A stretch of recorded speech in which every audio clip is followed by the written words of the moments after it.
దానికి తోడంటే ఒక రూపాయి ఇవ్వద్దు, రూపాయి తీసుకోవద్దు అనేది మా నినాదం.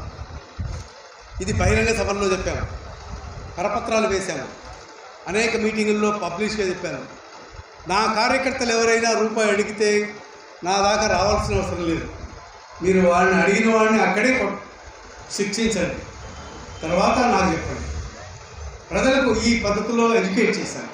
అప్పుడు నమ్మారు జనం, నమ్మారు. నమ్మడం ఇలా కాదు, గ్రామాలే కాదు, సబర్బ్ హైదరాబాద్ చుట్టూ ఉన్న బస్తీల్లో ముస్లిం పాపులేషన్ ఎవరైతే సపోజ్ టు ఏఎం ముస్లిం మజిలీస్ అంటారో అలాంటి బ్యాస్టిన్స్లో వాళ్ళు వేల సంఖ్యలో ముస్లిమ్స్ మా వెనకాల కలడం మొదలుపెట్టారు. ఈ ఉద్యమం దానికి తగ్గట్టుగానే భూములు ఆక్రమించాం, వారికి పంచాం, ఇళ్ల స్థలాలు ఇచ్చాం, భూములు ఇచ్చాం. ఆ పద్ధతిలో చివరికి గవర్నమెంట్ తగి రాక తప్పలేదు. ఇందులో భాగంగా నేను చెప్తున్న తోలుగొట్ట అనే గ్రామంలో ఒక 7 ఎకరాల ప్రభుత్వ భూమిని ఐడెంటిఫై చేసి ఇళ్ల స్థలాలకు మేము అడిగాము. ఇళ్ల స్థలాలకు అడిగితే అది పెరిగి పెద్దగా అయ్యేటప్పటికీ గ్రామంలో పెరిగిన తర్వాత అప్పుడు దిగొచ్చి వాళ్ళు ఇంకొక ప్రత్యామ్నాయ భూమి చూపించారు. ఊరి వెనకల, అంటే రోడ్ సైడ్ విలేజ్, ఇది 2 కిలోమీటర్ల దూరంలో ఓడుకుంటుంది ఊరు. మేము రోడ్ సైడ్ భూమి ఐడెంటిఫై చేశాం. ఇది ఇళ్ల స్థలాలకు కావాలని ఆ ఊరు వాళ్ళు ఇక్కడ ఇల్లు కట్టుకుంటారని చెప్పి వాళ్ళు ఏం చెప్పారంటే ఊరు వెనకాల బొందలగడ్డ ఉంటుంది, ఆ బొందలగడ్డ పక్కన ఉండే భూమి ఇస్తామని. బొందలగడ్డ అంటే శ్మశాన వాటికి. దాన్ని మేము వ్యతిరేకించాము. ఇది ఎందుకు ఇవ్వకూడదు అని ప్రశ్న. ఈ పోరాటం సాగిందండి, కొంతకాలం పాటు సాగింది. ఇళ్ళు కాల్చారు, కూలగొట్టారు. రాత్రుల్లో మేము కాపలా కాసాము, నిప్పు పెట్టుకొని లేకపోతే రకరకాలుగా మంటలు వేసుకొని కార్యకర్తలు నిలబెట్టుకొని మా భోజనం మేము వండుకోవాలా, రాత్రి అంతా నిలబడాలి. అయినప్పటికీ మా లింగం గవర్నమెంట్ చంపారు, అక్కడ చచ్చిపోయాడు. ఇదంతా జరుగుతున్నప్పుడు మమ్మల్ని మరో పద్ధతిలో ప్రలోభ పెట్టడానికి మా నాయకుడి సమక్షంలోనే నా ప్రయత్నం చేశారు. నాకున్న కార్యకర్త ఇంటికి వెళ్ళి ఒక సూట్ కేసులో డబ్బులు తీసుకెళ్ళి ఆఫర్ చేశారు. వీటన్నిటినీ కాదని ముందుకు వెళ్తే ఆఖరికి వాళ్ళు చేసిన ప్రయత్నం ఏంటి తెలుసా? మా ఎవరి ఇంటికైతే వెళ్ళి డబ్బులు ప్రలోభ పెట్టారో ఆ ఊళ్ళోనే సడన్గా బాణామతి మొదలైంది. రోజు ఉదయం ఏదో ఒక టైంలో 4-5 ఆడవాళ్ళు కింద పడ్డం, తొల్లడం, అన్ని రకాలైన వేషధారాలు వేయడం మొదలుపెట్టారు. అర్థం కాలేదు. ఊరంతా చోట పోగేయి వాళ్ళని చూసేవాళ్ళు ఆసక్తిగా. ఆఖరికి ఏంటంటే 2వ రోజు 3 రోజుల తర్వాత మా వాడి పేరు మొదలుపెట్టారు. వీడు బాణామతి చేశాడు, వీడు చేత పనులు చేశాడు, క్షుద్ర పూజలు చేశాడు, వాడి వల్ల ఈ ఊరంతా పాడైపోయిందని 3 రోజుల తర్వాత మెల్లగా ఆడవాళ్ళ దగ్గర నుంచి పేరు మొదలుపెట్టారు. ఇది మా కార్యకర్తకు వెంటనే స్ఫురణ, దానికి దీనికి లింక్ ఉందని, ఆ 7 ఎకరాల భూమికి దీనికి లింక్ ఉందని మా వాడికి అర్థం కాలేదు. నేను యాక్సిడెంటల్గా వాడి ఇంటికి ఒకసారి ఫోన్ చేస్తే అతని భార్య ఫోన్ ఎత్తి ఆమె మాట్లాడి చివరికి పెట్టబోతున్నప్పుడు, సారు మా పటేల్ గురించి రోజు ఊళ్ళో వాడాలు ఇట్లా వండుతున్నారు అని చెప్పింది. వండుతున్నారు అంటే ఏందమ్మా అది వండేది ఏంటంటే, ఊళ్ళో రోజు 4-5 రోజుల నుంచి బాణామతి పేరుతో దొరుకుతున్నారు సార్, వాళ్ళు పేర్లు చెప్పడం మొదలుపెట్టారు, మా పటేల్ పేరు చెప్తున్నారు ఇప్పుడు అని చెప్పి. ఏం పటేల్ ఏం చేశాడంట అంటే, ఇదంతా కారణం అతనే ఈ ఊరికి అది చేశాడు అని చెప్పారు మొట్టమొదటిసారి అని చెప్పి. నాకు వెంటనే డౌట్ వచ్చింది, అక్కడికి ఇక్కడికి లింక్ ఏదో ఉందని. వెంటనే డౌట్ వచ్చి ఈ దొల్లుతున్న ఆడవాళ్ళు ఏ ఊరు వాళ్ళు, ఎక్కడ వాళ్ళు, వీళ్ళ బ్యాక్గ్రౌండ్ తెప్పించుకున్నాం. వీళ్ళు ఆ ఊరు కోడలుగా వచ్చిన వాళ్ళు, ఈ గ్రామానికి చెందిన వాళ్ళు కాదు, ఆ భూమికి సంబంధించిన గ్రామాలు అక్కడి వాళ్ళని తెలిసింది. తెలిసిన తర్వాత సరాసరి అప్పుడున్న ఎస్పీ గారి దగ్గరికి వెళ్ళి విషయమంతా వేసి అనర్థం జరగకముందే మేల్కొని సహాయం చేయమని ఆయన విజ్ఞప్తి చేస్తే ఆ మరుసటి రోజు డిఎస్పీని ఆ ఊరికి పంపించారు. అప్పటికి ఆయన గ్రామంలో జీపు దిగేటప్పటికి 4-5 కింద రోడ్ల మీద పడి దొరుకుతున్నారు. వాళ్ళు జరగాల్సిన కార్యక్రమం జరుగుతుంది అక్కడ. ఆయన శుభ్రంగా దిగి నిలబడ్డాడు. ఆ డ్రామా అంతా ఓ 10-15 నిమిషాలు చూశాడు. చూసిన తర్వాత ఆ పక్కన చింతశెట్టి దగ్గర నిలబడి ఎవరా వీళ్ళ మొగుళ్ళు అని పిలిచాడు. ఆ ఊళ్ళో ఆ మొగుళ్ళు ఎవరో ఆ 4-5 ఆడవాళ్ళ భర్తలు ఉన్నారే వాళ్ళను రమ్మన్నారు, అని తీసుకొచ్చారు. ఆయనకు ఒక్కడే చెప్పాడు, రేపు ఎగిన నీ పెళ్ళాం ఈడ దొల్లిందంటే, ఈడ పొల్లిందంటే నా కొడక లంజాడు ఇట్లా ఈ పద్ధతిలో మాట్లాడి ముందు నీ బొక్కలు ఎడతాం అని చెప్పి వెళ్ళిపోయాడండి. బస్ బాణామతి లేదు ఆ ఊళ్ళో. మరుసటి రోజు బాణామతి ఎప్పుడు లేదు. ఈ వాటికి కూడా నేను వెళ్ళాను. మరి ఏంటి దిస్ ఇస్ ద రీజన్. దీన్ని వాడు ముందు ఇల్లు 4 ఎకరాలు నాదేన్నాడు పట్టాదారు. పట్టాలు చూపించమంటే పట్టాలు చూపించలేదు. ఈ భూమి మాది కాదని మేము గుడిసెలేస్తే కాల్చారు. రెండోసారి దాడి చేశారు, డబ్బులు ఇవ్వడానికి ప్రయత్నించారు, హత్యా ప్రయత్నాలు చేశారు. ఇవన్నీ కాకపోతే ఆఖరకు వాడికి తోచింది బాణామతి. ఈ పేరుతో మా వాడిని లేపేయాలనుకున్నాను. అయినప్పటికీ మా లింగం గౌడ్ని మాత్రం ఆ గుడిసెల దగ్గరే చంపారు. లింగం గౌడ్ ఇప్పుడు లింగం నగర్గా అక్కడ పేరు కలిసి పెద్ద విలువైన భూమిగా మారిపోయింది. నేను మనం చేస్తున్నా ఏంటంటే, నేను 1 by 1 మీకు ఒక్కసారి చెప్తున్నా. ఇది నమ్మకం అంటే అమాయకత్వం వల్ల జరిగింది, నిరక్షరాస్యత వల్ల జరిగింది, శాస్త్రీయ అవగాహన లేకపోవడం వల్ల జరిగింది, రాజకీయ రీత్యా జరిగింది.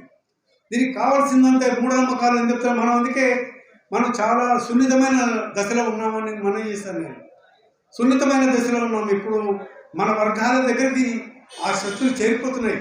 మనం అది కాదు. అందులో కూడా మనం కూడా ఏంటంటే ఎర్లీ క్రూడ్గా మనం దేన్ని కూడా ఖాయం చేయకూడదని నా అభిప్రాయం.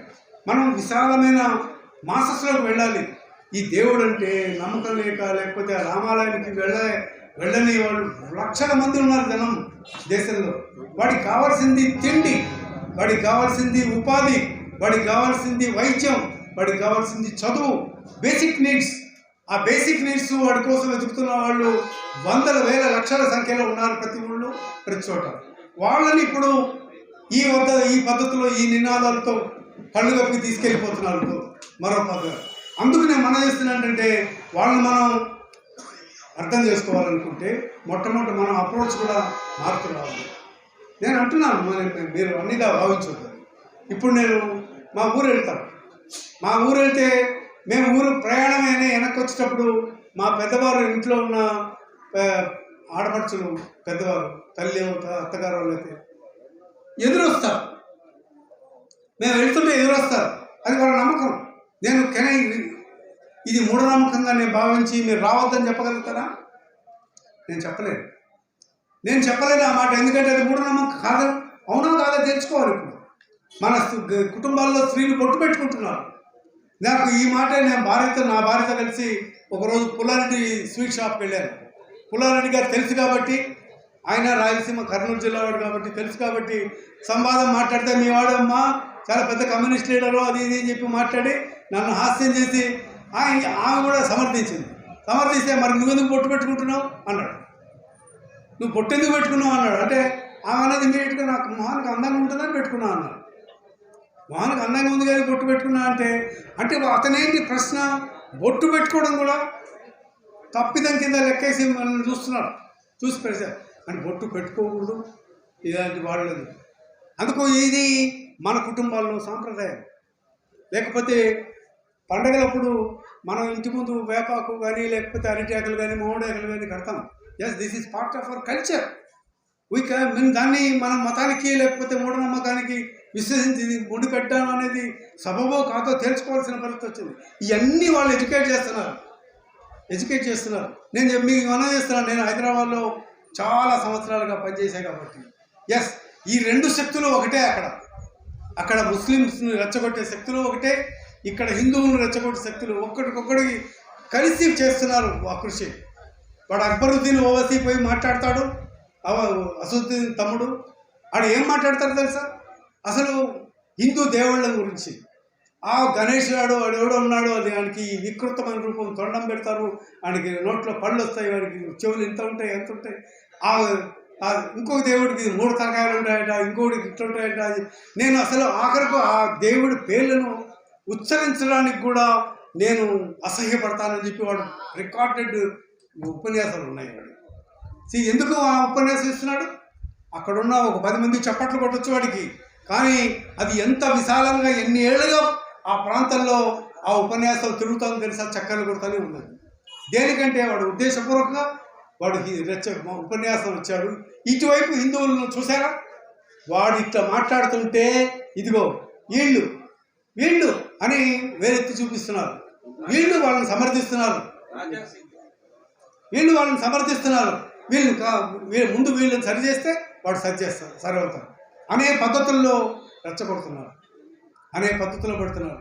ఇప్పుడు నేను మనం చేస్తున్నా మీకు, ఎస్ వాళ్ళ నినాదం మారింది, అది అయిపోయిందిగా. ఇక్కడ మసీదు అయోధ్య, అయోధ్య రాముడు వారు వెలిసిపోయారు. అంటే ధనస్సు ఇదే అయిపోయిందట. ఇప్పుడు రాబోయే కాలంలో ఏమిటి, త్రిశూలం వస్తుందట. త్రిశూలం అంటే కాశీ విశ్వనాథుడు, అక్కడ జ్ఞానపీఠ మసీద్, దాని తర్వాత చక్రం వస్తుందట. ఏది చక్రం అంటే మధుర అంటే కృష్ణ జన్మస్థానం. Yes, now it is again. ఏమిటి ఇవి అన్ఎండింగ్గా పోతున్నాయి. దీంట్లో పాల్గొంటున్న శక్తులు, దాని మీద నమ్మకం ఉన్న వాళ్ళు, గ్రామాలలో నుంచి పట్టణాల వరకు ఒక పూనకం వచ్చినట్టు తిరుగుతున్నారు. ఇప్పుడు పూనకం వచ్చినట్టు తిరుగుతున్నారు నమ్మేవాళ్ళు. నిన్నటిదాకా సెక్యులర్గా ఉండేవాళ్ళు, నిన్నటిదాకా వీటిలో భావాలు అందరితో కలిసిమెలిసి ఉన్నవాళ్ళు, ఇప్పుడు అలా లేదు పరిస్థితి. ఈవెన్ ఫ్రెండ్స్, నా ముఖ్యమైన స్నేహితుల్లో ఈ విభజన వచ్చింది. అంతకుముందు వాడు ఎప్పుడైనా కానీ అంత న్యాయం ధర్మం ఉండేది. నా ఫ్రెండ్ ఒకటి చాలా ఉన్నతమైన, వాళ్ళ తండ్రి హైకోర్టు జస్టిస్గా పనిచేశాడు. ఇతను ఒక పెద్ద నేషనలైజ్డ్ బ్యాంకుకు ఏజీఎంగా చేశాడు. Yes, is my close friend. కానీ ఇప్పుడు పరిస్థితి వస్తే వాళ్ళ ఇంటికి పోయి ఎప్పుడు పోయేవాడిని. ఇప్పుడు పోతే ముందు ఈ టాపిక్ మీద ఏదో పద్ధతిలో మాట్లాడతాడు. నేను మాట్లాడితే మీరు ఎప్పుడంతే అనే పద్ధతిలో ఆ అసదుద్దీన్ ఓవైసీ గారిని, అక్బరుద్దీన్ ఓవైసీ వాడే అమ్మలే మీరు ఉంటారు మీరు అని నన్ను అక్కడికి బ్రాండ్ చేస్తాడు. అందుకోసం ఇలాంటి పరిస్థితుల్లో మనం ఉన్నామని నేను మనం చేస్తాను. అప్పుడు అట్లాంటి పరిస్థితుల్లో మనం ఉన్నప్పుడు, సున్నితంగా మారినప్పుడు మనం ఆలోచించాల్సింది ఏంటంటే, ఇక్కడ మీ శక్తి సామర్థ్యాలను కానీ, లేకపోతే మీ నిజాయితీలను కానీ, లేకపోతే వీటన్నిటిని కానీ నేను ఏ కోసానా శంకించేవాడిని కాదు. ఎందుకంటే నేను అంకితమై పనిచేస్తున్నాను. దానికోసం పంపించాను. నేను మా ఇంట్లో ఇంటర్ కాస్ట్ మ్యారేజ్ చేసుకున్నాను. నేనే స్వయంగా 3-4 వేల రూపాయలు నా పెళ్లి ఖర్చు. నేను ఆనాడు ఉతికిన చొక్కా ఏది బాగుంటే దాన్నే వేసుకొని పోయి పెళ్లి చేసుకున్న వాడిని నేను. నా పెళ్లికి నాటి చీఫ్ మినిస్టర్ భవన వెంకటరామారెడ్డి గారు వచ్చారు. ఆ మినిస్టర్గా ఉన్న చంద్రబాబు నాయుడు కూడా వచ్చారు. ఇంకా హేమహామీలు వచ్చారు. బట్ నా ఆశయాలు వేరు, వాళ్ళ ఆశయాలు వేరు. But they turn up. నేను చేసింది సింపుల్ సామర్థ్యం. నేను మనం చేస్తున్నా, నా భర్తలు పెళ్లి జరిగింది. పెళ్లి చేసిన తర్వాత ఆ పెళ్లి ఎంత విందు భోజనం చేసుకుని వెళ్ళిపోతుంటే, విజయవాడలో ఒక మా లాయరు వెనిగండ్ల వెంకటేశ్వరరావు గారు, is no more now, high court lawyer, ఆయన నన్ను పోతూ నన్ను ఇట్లా తట్టి, ఏం రా నువ్వేనా ముహూర్తం పెట్టావా అన్నాడు. ఏం ముహూర్తం అంటే ఈ పెళ్లి ముహూర్తం పెట్టింది నువ్వేనా అన్నాడు. అంటే మా మామగారు నన్ను అడిగాడండి. నేను డైరీ చూసుకొని ఏ రోజు ఖాళీ ఉందో ఆవిడ తేదీ చెప్పాను నేను. అంటే ఎందుకైనా ఎంత నువ్వు పెద్ద ఇదే అయినా కూడా అమావాస్య రోజు పెళ్లి చేస్తావా అన్నాడు. నాకు అప్పుడు తెలిసింది, ఆ పెళ్ళి అమావాస్య రోజు జరిగింది. నా మరదలకు పెళ్ళి, నా పెళ్ళి ఏ రోజు జరిగిందో నాకు ఇప్పటికీ తెలియదు. అది ఏ రోజు అమావాస్యనో లేకపోతే ఇంకోటి తెలియదు. నేను ఎప్పుడు చూసుకోలేదు, ఆ రోజు కూడా చూసుకోలేదు. జరిగింది ఈ పద్ధతిలో. అయితే అమావాస్య రోజు పెళ్లి చేసుకున్న వాళ్ళు ఇప్పటికీ హాయిగా ఉన్నారు. వాళ్ళు హాయిగా ఉన్నారు, వాళ్ళ పిల్లలు హాయిగా ఉన్నారు, హాయిగా ఉన్నారు. ఏ నష్టమో వాళ్ళకి జరగల, సంతోషంగా కూడా ఉన్నారు. మరి నేను అంటున్నా, ఇది వాస్తవికత. ఆ జీవితంలో నుంచి వచ్చిన వాడిని. కానీ ఇప్పుడు నేను మనం చేస్తున్నా, మనం ఎత్తుగడలు మార్చాలని మాత్రమే నా కోరిక. ఇక్కడ ఎవరిని శంకించడం లేదు, ఎవరి వీటిని కానట్లేదు. బట్ మనం విశాలమైన సమూహాలకు, వారికి మన నినాదాలు చేరువ కావాలంటే, విశాలమైన మన నీడీ పీపుల్ అయితే ఉన్నారో వాళ్ళు జాగృతం చేయాలంటే ముందు వాళ్ళని గ్యాల్వనైజ్ చేయాలి. గ్యాల్వనైజ్ చేయకుండా మనం ఉద్యమాన్ని ముందుకు పోలేం. ఈ ప్రతీప శక్తులను ఎదిరించలేము కూడా, సాధ్యం కాదు. నా ఎట్లా ఫీల్ అవుతున్నారు తెలుసా? 1945లో మే 1వ తారీఖు బెర్లిన్లో రీచ్ స్టాగ్ ఉందే, ఆ రీచ్ ట్యాగ్ మీద ఎర్ర జెండా ఎగరేసిన వాడు ఆనాడు ఎట్లా ఫీల్ అయ్యాడో అట్లా ఫీల్ అవుతున్నారు ఈరోజు బాబ్రీ మసీదును కూల్చిన వాడు. రేపు జ్ఞానమై వాతాపి మా మసీదును కూర్చోబోతున్నవాడు, లేకపోతే మధుర దీన్ని ఆక్రమించబోతున్నవాడు, వాడు ఇలాంటి ఇంత దీంట్లో ఉన్నాడు. ఆ రోజు ఏంటంటే దట్ వాజ్ ది డిక్టేటర్షిప్కి వ్యతిరేకంగా, ఒక నాజీజానికి వ్యతిరేకంగా కోట్ల మందిని చంపిన ఒక మూర్ఖుడిని వినాశనానికి జరిగిన మహోన్నత యుద్ధం అది. ఆ యుద్ధంలో 5 కోట్ల మంది చనిపోయారంటే మనం ఇప్పటికీ గుర్తుపెట్టుకున్నాం. ఇప్పుడు అలాంటి పరిస్థితిని వాళ్ళు తీసుకొస్తున్నారు, అలాంటి పరిస్థితిని రెచ్చగొడుతున్నారు. నేను అందుకు చెప్తున్నా వీళ్ళు మనం అత్యంత జాగ్రత్తగా మన్నించాలి. కూర్చున్న మేధావులకు నేను అప్పీల్ చేస్తున్నాను. Yes, this is the time, please think about it.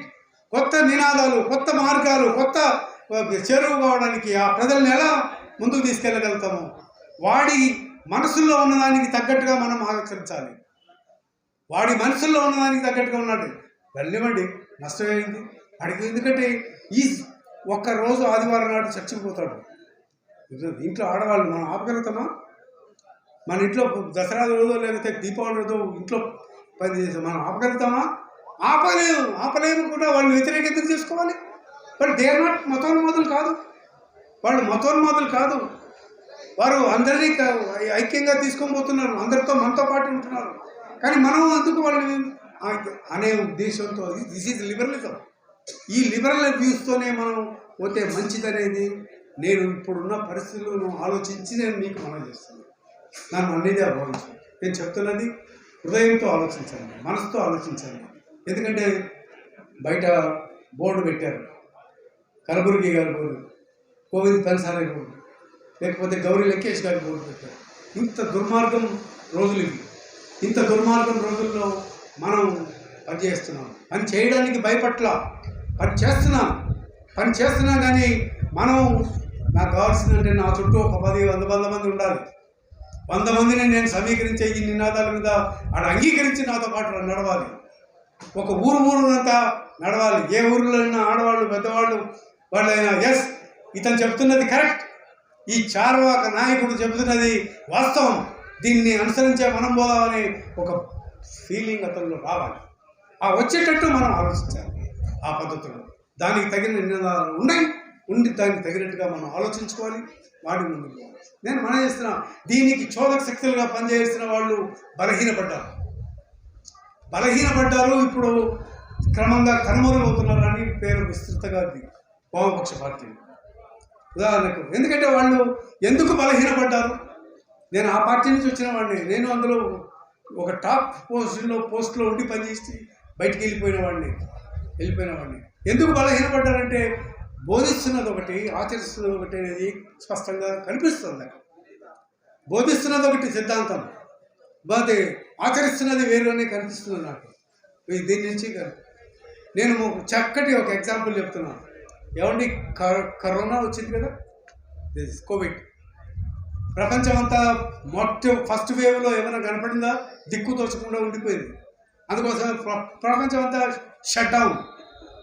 4 రోజుల పాటు షట్ డౌన్, 2 నెలల పాటు షట్ డౌన్ అయిపోయింది. చచ్చిపోయాడు, 100 మంది పోతూనే ఉన్నారు. ఏం చేయాలో తెలియదు. అప్పుడు శాస్త్రజ్ఞులు ల్యాబొరేటరీస్లో లేకపోతే వాటి మీద విస్తారంగా చేస్తున్నారు. ఈ సమయాల్లో ఇంత భయంకరమైన పరిస్థితుల్లో దేశ ప్రధానమంత్రిగా ఉన్నవాడు ఏం నినాదం ఇచ్చాడండి?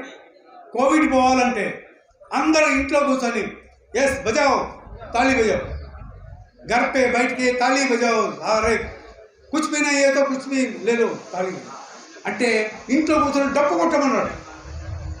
ప్రతి ఒక్కరూ డప్పు కొడితే, ఎందుకంటే బయటికి రాకూడదు, బ్లాక్ అవుట్ కరోనా.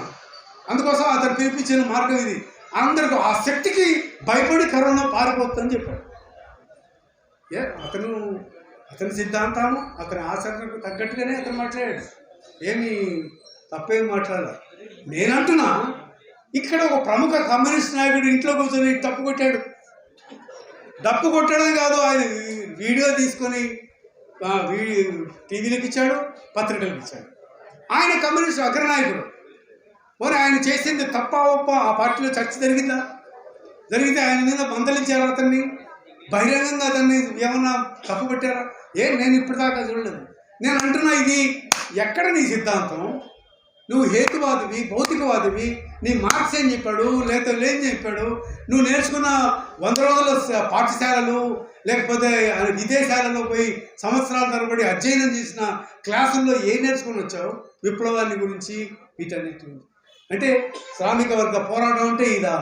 మోడీ చూపించిన డప్పు కొట్టేది నువ్వు కొట్టి ఇంట్లో కూర్చొని కొట్టడమే కాకుండా మళ్ళీ ఇవ్వడం అంటే, పత్రికలకు ఇవ్వడం అంటే, నీకు ర్యాంక్ అండ్ ఫైల్కి ఏం నేర్పించావు? నీ వెనకాల ఉన్న అశేషమైన పేదవాళ్లకు, లేకపోతే నిన్ను నమ్ముకొని ఉద్యమాలను నడుపుతున్న ఆ జెండాలు పట్టుకొని తిరిగే వాళ్ళకు నువ్వు నా నాయకుడు ఇట్లా చేస్తుంటే నా తప్పే ఉంది, నేను కూడా మోడీ చేయంట అన్నాడు. ఇంకోసారి దీపాలు పెట్టమన్నాడా మోడీ? ఇంట్లో అందరు దీపాలు వెలిగించమని చెప్పి. See, this is how they are misguiding us and these people are following very sincerely. And for the moment నేను ఎందుకంటే బయట ఉన్న మన కోసం చేస్తున్నాం, కానీ లోపల ఉన్న వాళ్ళ కోసం చేయాలి. ఎందుకయ్యా ఇలా మోడీ పిలిపిస్తే నువ్వు ఎందుకు చేసావని నిలదీయాలి. నిలదీసినప్పుడు, బహిరంగంగా నిలదీసినప్పుడే దిద్దుబాటు అనేది వస్తుంది. నేను ఎందుకంటే వాళ్ళు బలహీన పడుతున్నారు కాబట్టి, బలహీన పడ్డారు కాబట్టి, అనేక మంది దారి తప్పారు కాబట్టి వెనకట్లాగా పరిస్థితి లేదు అనేది నా. దీన్ని దృష్టిలో పెట్టుకొని మన పద్ధతులు మారాలంటే జనానికి తగినట్టుగా ఈ ఇన్ని ఎగ్జాంపుల్స్ ఉన్నాయో అనుభవించాలి. రాకూడదు, ఊళ్ళోకి రాకూడదు. మీరు వస్తే ఏదో జరిగిపోతుంది. ఏది బెదిరింపు చిట్టీలు. ఒక ఊరికి పోయి నిలబడి 10 మందితో కలిసి మాట్లాడుతుంటే రహస్యంగా చేతిలో పెట్టి వెళ్ళిపోతాడు. చూసాం. మా ఊరు వచ్చినామంటే నీకు జరగరాంది జరుగుతుంది హాని, జాగ్రత్త అని హెచ్చరిక. ఇమీడియట్గా చూడంగానే ఎవరికి చెప్పకుండా నేను జోబులో పెట్టుకుని ఆ ఊరు ప్రోగ్రాం ఫైనలైజ్ చేయండి అని చెప్పి నేను నిర్ణయం చేశాను. ఆ ఊరు పూడూరు మండలంలో ఒక ఊరు, దేవనుని గూడెం మీద. ఆ ఊళ్ళో ఒక ప్రసిద్ధమైన హనుమంతుడి దేవాలయం ఊరు బయట ఉంటుంది. ఆ ఊళ్ళో నేను ఊరిలోకి వస్తున్నాను అని చెప్పాను, కానీ ఊళ్ళో మనల్ని ఆహ్వానించిన పిల్లలు హడావిడి మొదలుపెట్టారు. సార్ వస్తున్నాడు. ఆ ఊళ్ళో వేరే జెండా కూడుతుంది. ఎస్తుపోయారు. పోక ముందే ఆ ఊళ్ళో ఎవరైతే ఉత్సాహపడున్నారో వాళ్ళందరినీ ఆ పొషిరెడ్డి గారు ఉన్నారు, జడ్పీటీసీ మెంబర్ గారు, ఆయన వీళ్ళందరినీ సమీకరించి ఒక చిన్న వాహనంలో ఎక్కించి ఆ దేవాలయంలో తీసుకుపోయాడు. ఎక్కడ ఆ హనుమంతుడి దేవాలయంలో ఈ తెలంగాణ మా గ్రామాలలో హనుమంతుడి దేవాలయానికి చాలా ప్రసిద్ధి. రాముల వారి దేవుళ్ళు చాలా తక్కువ ఉంటాయి, వేళ్ళ మీద లెక్క పెట్టచ్చు, 4-5 ఉన్నాయి. అంతేగాని హనుమంతుల వారి టెంపుల్, లేకపోతే పోషమ్మ టెంపుల్, లేకపోతే మైసమ్మ టెంపుల్, పోతరాజుల టెంపుల్, ఇవన్నీ ఏ గల్లీలో పోయినా కూడా 1 కాదు 15%. ఆ టెంపుల్కి తీసుకుపోయాడు. పోయే ముందు ఊళ్ళు ముందు దేవాలయం ముందున్న గుండంలో, అంటే ఒక చిన్న కోనేరు, దాంట్లో అందరినీ ముంచి తడిబట్టలతో వాళ్ళను ఆ దేవాలయంలో తీసుకుపోయేసి హనుమంతుల వారి మీద ప్రమాణం చేసి, నేను ఫలానా నాయకుడిని గ్రామానికి మేము ఎవరూ తీసుకుని రాము, మేము వాగ్దానం చేస్తున్నాం, దేవుడి సాక్షిగా ప్రమాణం చేస్తున్నామని ఒట్టేయించి బయటికి తీసుకొచ్చి వాళ్ళని ఏం చేశారు తెలుసా? వాళ్లకు కావాల్సినన్ని కేసులు, కళ్ళు కేసులు ఇచ్చాడు. తర్వాత కావాల్సినంత మాంసం ఇచ్చాడు తిన్నమని. సీకులు ఉంటారు అక్కడ, అన్నీ రెడీగా ఉన్నాయి. సీకులు, మాంసం, కళ్ళు అంతా ఇచ్చి వాళ్ళను ఆ మాట మీద నిలబడమని చెప్పేసి వాళ్ళు పంపించాడు. ఇది ఆ ఊళ్ళో జరిగింది. నేను ఆ ఊరికి చెప్పిన ప్రకారం వెళ్ళాను, కానీ వీడు మాత్రం లేడు ఆ ఊళ్ళో. నేను ఊరికి పోగానే ఇమీడియట్గా చెప్పింది ఏంటంటే, సార్ కొడుకు దెక్కబోయాడు సార్. ఈ మాటే మాట్లాడారు, ప్రజల భాష మాట్లాడుతున్నారు, క్షమించారు, ఈ మాటే మాట్లాడారు. వాడు మాత్రం లేడు ఆ ఊళ్ళో, వాడు పారిపోయాడు. నేను మాత్రం నేను చేయాల్సింది చేసి వచ్చాను. This is not one village. నేను పెద్ద మంత్రి గారు జిల్లాలో హోంమంత్రిగా కూడా చేశారు.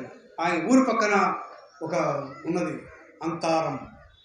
అదే పిల్లవాడు 10వ తరగతి పాస్ అయిపోతే వాడు ఊళ్ళో ఉన్నది చిన్న దేవాలయానికి పోయి కొబ్బరికాయ కొట్టుకోవడానికి పోయినందుకు ఆ ఊరిలో శిక్ష వేశారు ఆ పిల్లలకు, ఆ కుటుంబాలకు. ఏంటంటే ఆ చుట్టుపక్కలంతా శుద్ధి చేయాలా, ఆ గ్రామం అంతా శుద్ధి చేయాలా, ఆ పిల్లలతో క్షమాపణ చెప్పించాలా, తల్లిదండ్రులతో క్షమాపణ చెప్పి ఆ ఊరికి వెళ్ళాల్సి వచ్చింది. దాడులు జరిగాయి, రాళ్లతో కొట్టారు, ఇంకోటి జరిగింది, ప్రతి దాడులు జరిగాయి. ఫలితం ఏంటంటే 6 నెలల తర్వాత జరిగిన ఎలక్షన్స్లో మంత్రి గారి ఊళ్ళో సర్పంచ్ మేము గెలిచాం, ఎంపీటీసీ మెంబర్ రెండింటిని గెలిచాం. ఇద్దరు, ఒకరు ఎస్సీ ఒకరు బీసీ, ఇద్దరిని గెలిపించారు. ఇది వాళ్ళ ఊళ్ళో అంతవరకు ఇంకొక జెండా లేదు. ఆ జెండా లేని ఊళ్ళో మేము సాధించిన విజయం, అది గొప్ప విజయం. అప్పుడు అది పోస్ట్ చిన్నదే, కానీ మండల అసిస్టెంట్ సెక్రటరీగా ఉన్న వ్యక్తిని చిలకల యాదయ్య అనే అతన్ని ఎంపీటీసీ మెంబర్గా గెలిపించుకోగలిగితే ఆ ఊళ్ళో వాళ్లకు దే ఫెల్ట్ వెరీ అషేమ్. అందుకోసమే మమ్మల్ని టార్గెట్ చేయడం మొదలుపెట్టారు. ఎస్, అక్కడి నుంచే దాడులకు పూనుకోవడం, లేకపోతే మేము తప్పించుకోవడం, లేకపోతే రకరకాలు ఇవన్నీ జరిగినాయి. అందుకోసం ఇట్లాంటివి చాలా జరిగినాయి. మీకు చిన్న చెప్తున్నాను, ఇక్కడ అనేక రకాల విగ్రహాలు ఉంటాయి. మాకు విగ్రహాలు, గాంధీ గారి విగ్రహం కూడా చాలా చోటు ఉన్నాయి. గాంధీ గారి విగ్రహం కూడా మేము పోరాటం చేయాల్సి వచ్చింది. ఆ చేవల గుట్ట మీద పోయినప్పుడు చూస్తే ఒక పెద్ద 9 అడుగుల విగ్రహం ఉండేది. ఎవరిదిరా ఇది అంటే, దళితుల చేతుల్లో అనేక రకాలైన అవమానాలకు గురైన ప్రజల చేతి చంపబడిన ఒక పెద్దవాడు, వాడిని విగ్రహం పెట్టారని. నేను అదొక ఇష్యూగా మార్చాను. నా కొడుకును, నా పిల్లలను తీసుకొని ఇక్కడికి ఈ ఊరు వస్తే వాడు పిల్లలు అడుగుతాడు, నాన్న ఎవరి విగ్రహం ఇంత పెద్దది? అడిగితే ఈ దేశానికి స్వతంత్రం తెచ్చినవాడనల్లా, లేకపోతే మన కోసం పోరాడినవాడనల్లా, లేకపోతే ఏ త్యాగం చేసినవాడనల్లా, వీడు దుర్భాగ్యమైన ఒక దరిద్రపు సాగు తెలిసిన ఒక మూర్ఖుడు, ఒక అహంకారం అని చెప్పి ఎట్లా చెప్తాడు ఆ తండ్రి పిల్లలకు అని చెప్పేవాడిని. అందుకే అది అంబేద్కర్ విగ్రహం కావాలని నేను పట్టుబెట్టి సాధించాను. ఒక్క పైసా వసూలు చేయకుండా 9 అడుగుల కాంస్య విగ్రహం, అంబేద్కర్ విగ్రహాన్ని ప్రజల తరఫున ఇప్పటికీ ఉన్నది. అందుకోసం ఇది నేను మనం చేస్తున్నట్టు నాకు ఈ అవకాశం ఇచ్చినందుకు మీకు అందరికీ ధన్యవాదాలు చెప్తున్నాను. ఇవన్నీ ప్రాక్టికల్గా నేను చేసిన ఉద్యమాలు ఇంకా చాలా ఉన్నాయి, నేను చెప్పలేకపోతున్నాను. సమయం మీకు లేదు, నాకు.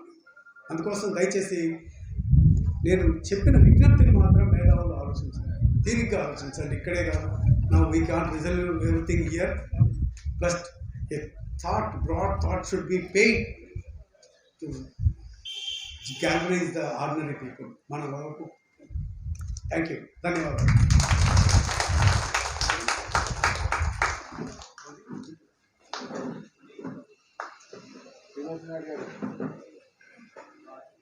శ్రీనివాస నాయుడు గారు మూఢనమ్మకాల నిర్మూలన టాపిక్ మీద ఆయన మాట్లాడుతుంది. అది మాట్లాడుతూ అంతర్ధమని పార్టీ పోరాటాలు లోడు అని చెప్పుకొచ్చారు. ప్రధాన టాపిక్ కొంతమేరకు పూర్తిగా కాలేదని నేను భావిస్తున్నాను. అయితే ఇక్కడ ఒక ప్రశ్న పంపించారు, విద్యావంతులు కూడా మూఢనమ్మకాలు ఎందుకు పాటిస్తున్నారు, ఎక్కడి లోపం అని చెప్పేసి పీస్ వెళ్ళి ఆధారాలు పంపించారు కర్నూలు.